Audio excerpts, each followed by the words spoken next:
Now, more of Illinois Rising, presented by the Illinois Opportunity Project, the only show directly addressing the problems and solutions for Illinois. Now, from AM 560, here's Dan Proft. Dan back with Pat on this edition of Rising, and incident occurred up in Lake County in Grays Lake that had the target been a Democrat, this would be leading the 10 o'clock news in Chicago, but since it was a Republican candidate for state representative, nobody's much interested in picking it up.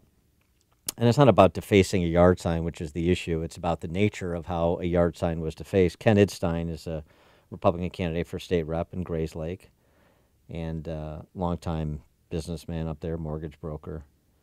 A Lake County board member, Larry Leafblad, had an Idstein for state representative yard sign in his yard, and it got spray painted with Ken Idstein's a blank gutter slur for a gay person that begins with F and ends with T. I think people can connect the dots there.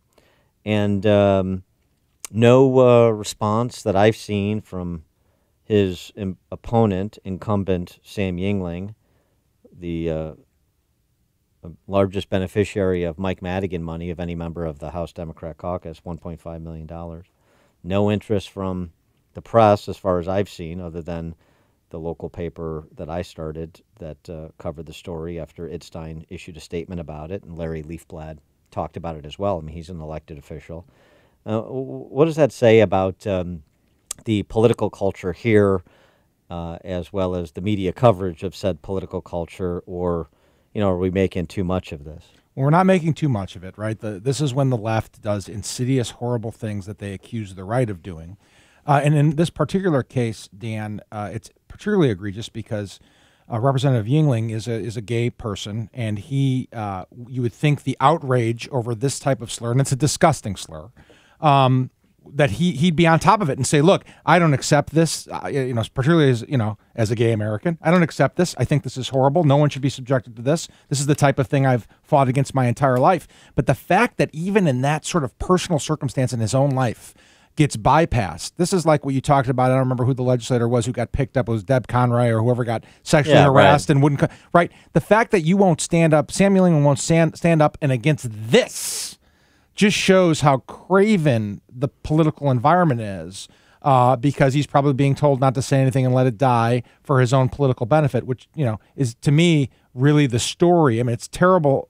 It's a terrible slur. It shouldn't happen. And then the fact that Sam won't stand up against this given his circumstances is incredible to me. Yeah, it seems like, I don't know if where the intersection of cowardice and vituperativeness occurs, but such hatred for Ken Idstein. I mean, he was a difficult guy to hate. He's just like a regular nice guy, Chamber of Commerce guy. I mean, it's almost like, he's almost like cut and pasted out of a Chamber of Commerce brochure, Ken Idstein. There's a regular family guy up there that you wouldn't say, like you said, especially with your position, say, well, this is something we can agree on. There's no place for this, and I'm sorry that happened to you, and please replace the sign, and I've directed my volunteers not, if you know who did this, then identify them and make sure that we're keeping our opponents' signs where they're at and we're not playing those silly games. It's such a simple, human statement to make, but it's beyond the capacity of politicians in this state, so many, like apparently Yingling, to make that statement. Yingling, and then, of course, your second part of this is the press, right? I mean, how in the world is this not coverage picked up, particularly given the circumstance of Sam not saying anything and being a gay American? I'm going to keep using that.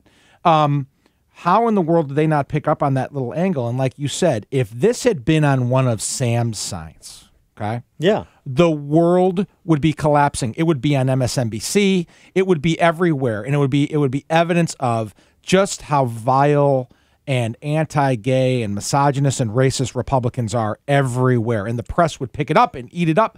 And the fact that they don't do it this way is very telling. Well, speaking of something the press has picked up, the curious case of Jerry Long's candidacy, incumbent state rep from Ottawa area down LaSalle County, who was being supported by the House Republican organization until he wasn't.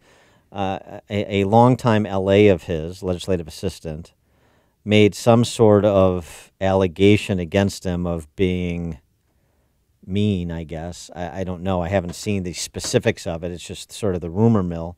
But it doesn't seem to be of a sexual nature.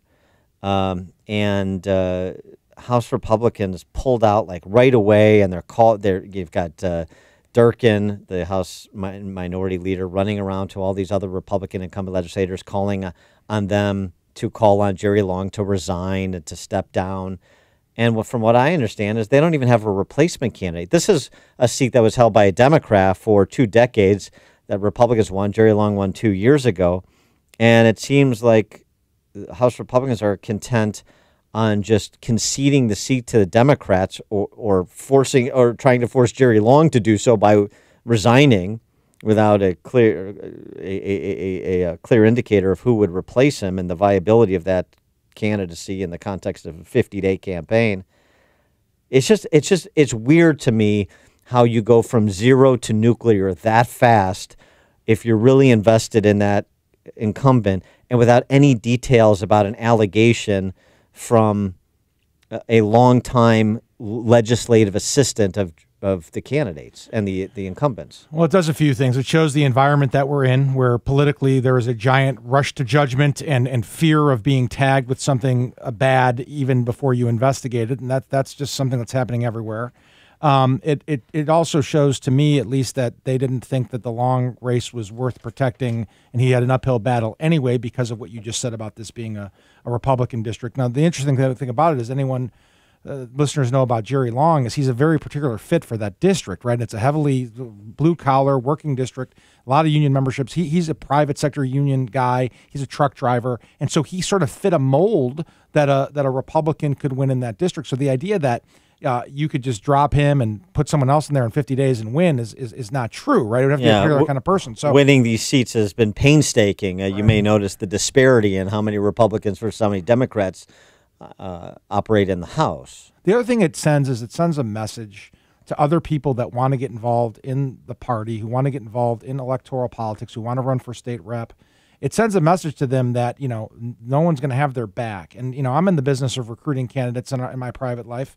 And it's hard to get people to give up their private lives, successful private lives, to come and have the F word put on your sign in front of your friend's house. It's hard to do that. And not having the back of people sends a signal that, hey, if something goes a little bit wrong, we won't be here for you. I think that's the wrong message to send. The other signal that's sent by this story, because the county chairman, Republican county chairman of the district, and the Republican State Central Committeeman who represents that district on the State Central Committee for the state party, are all backing Long, and he's staying in. The other thing it signals is the civil war that's going on in the Republican Party continues unabated.